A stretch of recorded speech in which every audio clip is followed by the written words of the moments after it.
এই ভিডিওটা মানুষকে নিয়ে, যদি জীবজন্তু পশু পাখিরা আমার এই ভিডিওটা বুঝতে পারতো তাহলে তাদের জন্য অ্যাপ্লিকেবল হতো। মন দিয়ে শোনো আর বুঝো যে আমি কি বলতে চাইছি। দেখো, তুমিও মানুষ, আমিও মানুষ, তাই ব্যাপারটা এরকম নয় যে সবসময় আমি রাস্তাঘাটে চলাফেরা করি। রাস্তাঘাটে চলাফেরা তোমাদেরও করতে হয়। কি ঠিক বলছি তো? আচ্ছা বেশ, দেখো, যখনই আমরা কোথাও যাওয়ার জন্য বেরোই, বাড়ির থেকে বেরোই, তখনই আমাদের গুরুজন বা প্রিয়জন, যেমনটা ধরে নেওয়া যাক মা বাবা ভাই বোন দিদি, সবাই বলে বা প্রিয়জনরা বলে যে সাবধানে যাস বা ধীরে গাড়ি চালাস। কি তাই তো? দেখো, লক্ষ্য একটাই, যাতে সাবধানে গন্তব্যস্থলে পৌঁছাতে পারি এবং সেই গন্তব্যস্থল থেকে ভালোভাবে যাতে বাড়িতে পৌঁছাতে পারি, তাই না? কিন্তু মিডিলে যেটা ঘটে সেটার কিন্তু কোনো কারণ নেই, বা কারণ আছেও বলতে পারো। দেখো, তুমিও গাড়ি চালাচ্ছ নর্মাল স্পিডে, আবার অপর একজন যে ব্যক্তিটা গাড়ি চালাচ্ছে সেও কিন্তু নর্মাল স্পিডে চালাচ্ছে। রাস্তা ফাঁকা, সামনে একটা বাঁক, তুমিও ভাবছো কেউ নেই, অপর ব্যক্তিও যে গাড়ি চালাচ্ছে সেও ভাবছে কেউ নেই, কিন্তু সেখানে হর্ন মারার প্রয়োজন ছিল এবং ভাবলো খুব দরকার নেই, ফাঁকা রাস্তা বেরিয়ে যাবো, কিন্তু নর্মাল স্পিডেই ছিল, কিন্তু ঘটে গেল দুর্ঘটনা।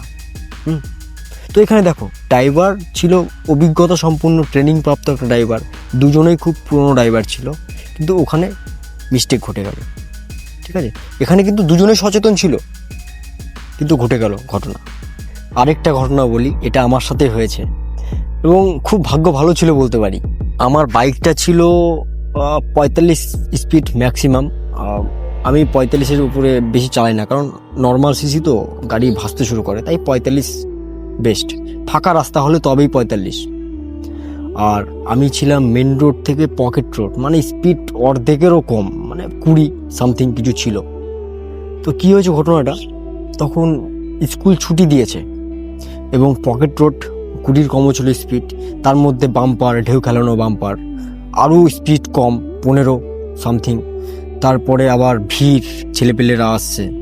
তো ওখানে কিন্তু আমি আবার স্পিড কমিয়ে দিয়েছি, মানে পা যাতে না নামাতে হয় ওইভাবেই যাচ্ছি আমি, কারণ ভিড়ের মধ্যে তো বাইক চালানো যায় না, সব প্রয়োজন হলে থেমেও যেতে হয়। তো আমি যাচ্ছিলাম আমার সাইডেই বা দিক দিয়ে ঘেঁষে।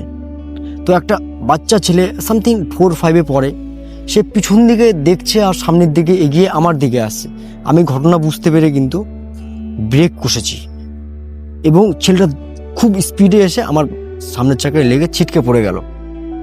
দেখো, সেখানে কিন্তু আমি সচেতন ছিলাম, সেই বাচ্চাটা কিন্তু সচেতন ছিল না, এবং মানে বলতে অস্বীকার হবে না যে তার লেগেছে, তাহলে কিন্তু লেগেছে, তার যন্ত্রণার দায়ক মুখটা আমি দেখেছিলাম, এবং যেহেতু তার দোষ তবুও সে কিন্তু সবাই ওকে ধরলো, আমিও ধরলাম ওকে, কোনো ব্যাপার না, চলে গেল। কিন্তু ওখানে দেখো, আমি যদি অসচেতন থাকতাম, সেই বাচ্চাটাও অসচেতন, তাহলে কিন্তু একটা বুঝতে পারছো কি হতো।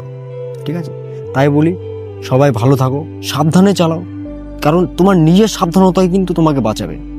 কে কি করছে দেখে লাভ নাই, তোমাকে নিজেকে সাবধানে চলার জন্য যা যা অবলম্বন করার তোমাকে করতে হবে। কারণ তুমি যতই পটু ড্রাইভার হও, যতই তুমি হ্যাভি ড্রাইভার হও না কেন, দুর্ঘটনা কিন্তু সেই ছোট্ট ফাঁকেই হয়ে যায়, যেখানে কিছু হবে না। তাই সবাই ভালো থাকো, সুস্থ থাকো, নতুন কোনো অভিজ্ঞতা নিয়ে আসবো তোমাদের সামনে। ভালো কিন্তু থাকতেই হবে।